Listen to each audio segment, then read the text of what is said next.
Hi friends, ఈరోజు మనం చర్చించబోయే విషయం చాలా షాకింగ్.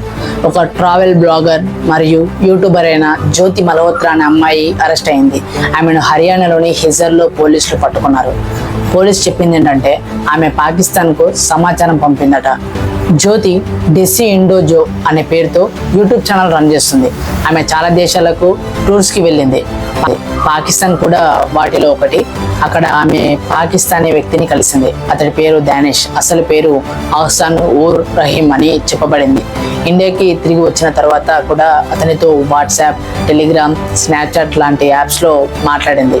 ఈ యాప్స్ వాడి డిసపియరింగ్ మెసేజెస్ పంపిందట. అంటే మెసేజ్ పంపాక తుడుచుకుపోతుంది.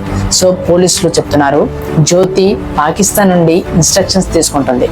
ఆమె పని ఏంటంటే పాకిస్తాన్ ఇమేజ్ని పాజిటివ్గా చూపించాలి. సోషల్ మీడియాలో పాకిస్తాన్ పై మంచి వీడియోస్ పెట్టాలి. ఇది చూసి చాలా మందికి నమ్మకం వస్తుంది. అందుకే పాకిస్తాన్ ఇంటెలిజెన్స్ ఆమెను వాడుకుంది. పోలీసులు ఆమె ఫోన్ అండ్ ల్యాప్టాప్ను తీసుకున్నారు. ఆ డివైస్లలో సెన్సిటివ్ ఇన్ఫర్మేషన్ని షేర్ చేసిన ప్రూఫ్స్ దొరికాయట. పోలీస్ చెప్తుంది ఆమెకు ఫారెన్ కరెన్సీలో డబ్బులు వచ్చాయట. ఇది సింపుల్ ట్రావెల్ కాదు, ఇది ఒక ఆర్గనైజ్డ్ స్పై యాక్టివిటీలా ఉందట. జ్యోతి ఇప్పుడు కస్టడీలో ఉంది. ఆమెతో కాంటాక్ట్ లో ఉన్న ఇంకొంతమంది ఇన్ఫ్లుయెన్సర్స్ ని కూడా పోలీసులు విచారిస్తున్నారు. ఇది మనకు చాలా ఇంపార్టెంట్ మెసేజ్ చెప్తుంది. ఎవరితోనైనా ఆన్లైన్ లో మాట్లాడేటప్పుడు కేర్ఫుల్ గా ఉండాలి. అందరూ నిజమైన వాళ్ళు కాదు. ఒక్కోసారి చాలా సాఫ్ట్ గా మాట్లాడే వాళ్ళు కూడా డేంజరస్ అవుతారు. వాట్సాప్, టెలిగ్రామ్, స్నాప్చాట్ లాంటి యాప్లో కూడా జాగ్రత్తగా ఉండాలి.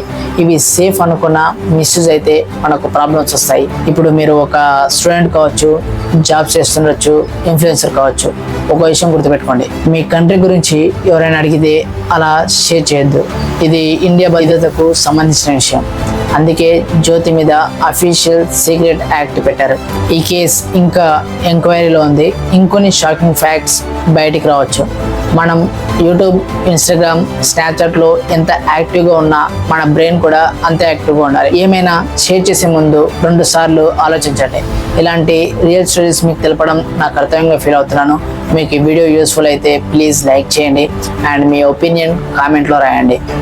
మరిన్ని అప్డేట్స్ కోసం సబ్స్క్రైబ్ చేయండి. మళ్ళీ కలుద్దాం ఇంకో రియల్ స్టోరీతో. Until then stay tuned for more videos and Jai Hind.